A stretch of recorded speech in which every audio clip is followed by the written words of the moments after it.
kulan muqdisho ay ku yeesheen golaha midowga musharaxiinta ayaa waxay cadeeyeen mowqifkooda ku aadan kulankii ay la qaateen ra'iisul wasaaraha xilgaarsiinta Weli Bashiirkii uu xalay ku dhawaaqay madaxweynaha mudxileedkiisu uu dhamaaday ee Maxamed Cabdullaahi Farmaajo kaasoo dhexmari doona madaxda dowlad goboleedyadii gobolka Banaadir kulankooda kadib ayaa waxa warbaahinta la hadlay siyaasiga Cabdiraxmaan Cabshakuur Same waxaana uu sheegay in ay wada hadallo dhexmareen xukuumadda musharaxiinta si loo dejiyo xaaladda siyaasadeed ee kacsanaanta oo ka jirta dalka waxa uu sheegay in midowga musharaxiinta iyo xukuumadda ay wada gaareen isfaham horudhaca sidoo kalena ay labada dhinac ku balameen in la fuliyo heshiiska isla markaana shir kale ay yeelan doonaan maalinta Khamiista ay soo socota midowga musharaxiinta wuxuu qayb ka ahaa wada hadal u dhaxeeya ra'iisul wasaaraha xukuumadda federaalka mudane Maxamed Xuseen Rooble oo xal lagu raadinayay dhacdadii 19 Febraayo iyo ismariwaaga doorashooyinka heer federaal wada hadalka waxaa sidoo kale qayb ka ahaa madaxweynayaasha dowlad goboleedyada Galmudug Hirshabeelle iyo gudoomiyaha gobolka Banaadir وهذا ولا جار إسفهم هردعة أي دجية وليسكي حالتي كعسنان دلك كتاجنيت جارهان مجالد مقدشو تاسو أبورتي رجوا بالله أو لقول لما ينكروا اسم رواجة تاجن وريك أو هذا أي على وضع لنا وجوب برلمان معلنة خميس بشو تهي أفر تمارسو لبكون كوي لباتنكا سيلوسي دميسترو arrimaha qabyada ee la xiriira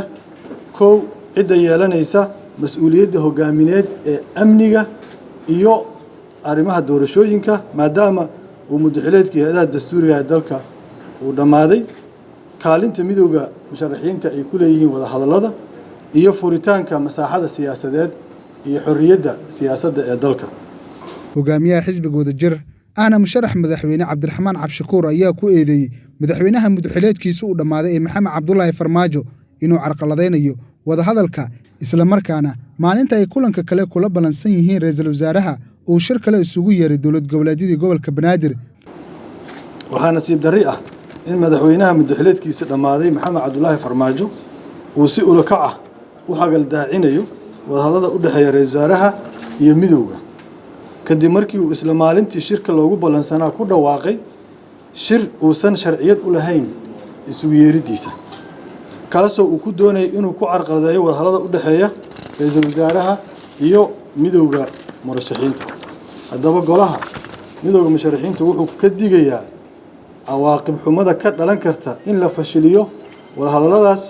wuxuuna ku baaqayaa in fursad la siiyo wada hadalka dhinaca kale goluhu wuxuu shacabka Soomaaliyeed ugu baaqayaa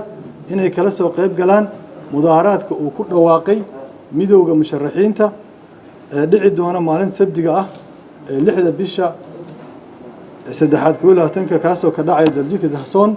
wuxuuna xukuumadda ugu baaqayaa inay gudato waajibkeeda sugidda amniga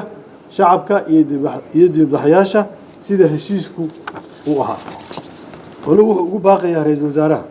madaxweynaha dowlad goboleed iyo beesha caalamkaba in aysan qayb ka noqonin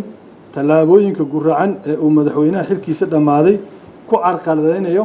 xasiloonida dalka iyo xal helidda geedi socodka arrimaha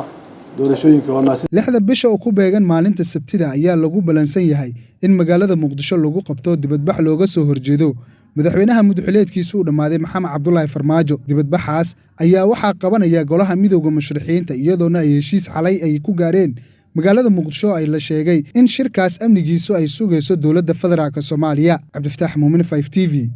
Muqdisho Premier Wallet waa application cusub oo uu ku keenay Premier Bank faa'iidooyinka Premier Wallet waxaa kamid ah waad iska diiwaangelin kartaa adigoo jooga goobtaada dadkaan account-ka ku lahayn bangiga Premier waa ay iska diiwaangelin karaan Premier Wallet dukaamada iyo ganacsiyada kala duwan ayaad wax uga iibsan kartaa lacagaha waxbarashada caafimaadka korontada ayaad ku bixin kartaa lacag ayaad u diri kartaa qof kale laguguna soo diri karaa si fudud account-kaaga iyo Mastercard-kaaga Premier Bank ayaad ku xiran kartaa kana maamulan kartaa lacag ayaad ka dalban kartaa asxaabtaada ama waad ogolaan kartaa lacag laga soo dalbaday dhaqdhaqaaqa lacagahaagana waad kala socon kartaa ganacsiyadu waxa ay leeyihiin ab u gaar ah oo ay kala socon karaan xogta lacag bixinta macaamiishooda inta ay in ka badan ba ka hel abka Premier Wallet oo kala soo deg hadda Play Store-ka ama App Store-ka. Premier